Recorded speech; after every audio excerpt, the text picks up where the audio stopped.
New details in a Target 12 Investigators exclusive disaster loans. A Target 12 review of Small Business Administration data found 81 loans were issued to farms that don't exist. In all, we found $3.8 million in fraudulent SBA loans given to these fake farms across the state last year. We're joined by Target 12 investigative reporter Tim White. Tim, your original investigation in December prompted calls by Senator Reid for more oversight and an investigation into the fraud. Did that ever happen? Well, yes and no, Patrick. Reid did send a letter to the Inspector General for the Small Business Administration, but he has not heard back just yet. So Target 12 wanted to see if any safeguards were put in place now that another round of SBA money is flooding into the economy. And in listening to testimony at a recent congressional hearing, we learned that an important fraud risk assessment was never conducted despite the rampant theft the first time around. So we caught up with Reid to ask him about that, and he points out Congress did take some action ahead of the new relief. But in addition to that, Congress is taking steps last December and again with the latest legislation to put in about $100 million for anti-fraud protections, investigative powers and authority for the SBA. So we're not going to allow criminals to victimize hard-working businessmen and women, and that can't be tolerated.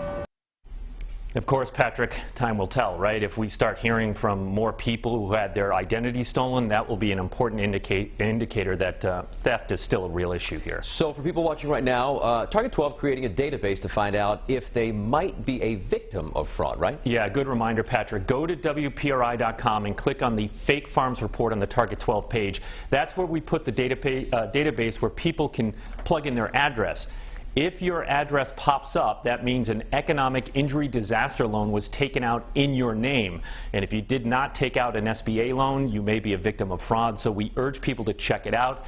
Again, it's in the Fake Farms report on the Target 12 page. All right, Tim, shifting gears now, you reported recently that a New England mob associate arrested in an ongoing investigation into a marijuana cultivator. There's an important hearing on the horizon that your team is tracking. Tell us about that. Right. So look, there are two things going on here. A criminal case, and that has sparked an administrative action against a cultivator, a Pawtucket business named Organic Bees. Last week, Raymond Jenkins was arrested and charged with perjury, conspiracy, and filing a false document. The upshot here is he is accused of lying about being a silent partner in Organic Bees.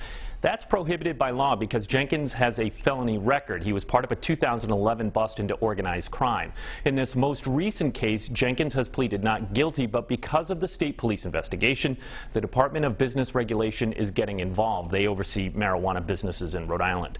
DBR is moving to revoke the license of Organic Bees, so there will be a hearing on May 5th that we will be monitoring very closely to find out what happens, and we'll let you know. Target 12 investigator Tim White, thank you as always for joining us. My pleasure.